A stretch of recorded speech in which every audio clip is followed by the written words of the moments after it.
আমরা বিশ্বাস করি আগামী 10-20 years, after 20 years, this generation will be in the leadership of this country. 20 বছরের মধ্যে এখনকার ইয়াং জেনারেশন এই দেশের নেতৃত্বে যাবে।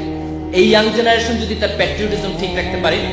এই ইয়াং জেনারেশন যদি তার কোয়ালিটি ঠিক রাখতে পারে, তাহলে এই ইয়াং জেনারেশনের হাত ধরে আমরা এমন একটি দেশ নির্মাণ করতে সক্ষম হব, যেই দেশ এই দেশের মুক্তিযোদ্ধাদের স্বপ্ন ছিল, যেই দেশ মুক্তিযুদ্ধের আগেও এই দেশের যে স্বাধীনতা আন্দোলন হয়েছে, ব্রিটিশ বিরোধী আন্দোলন,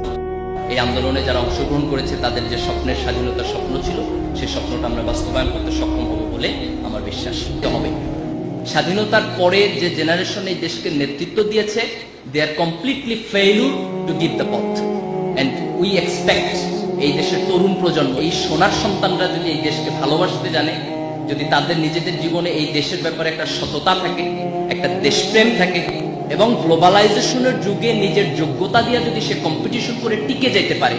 তাহলে উই হোপ এই জেনারেশনের হাত দিয়ে আমরা এমন একটি বাংলাদেশ গড়তে পারবো, যে বাংলাদেশ অতীতের ব্যর্থতা কাটায় উঠবে, যে বাংলাদেশ তৃতীয় বিশ্বের একটা দরিদ্র দেশ হিসাবে পৃথিবীর কাছে পরিচিত হবে না, বরং একটি আত্মমর্যাদাপূর্ণ উন্নত দেশ হিসাবে পৃথিবীর দরবারে তার মর্যাদায় নিয়ে সামনের দিকে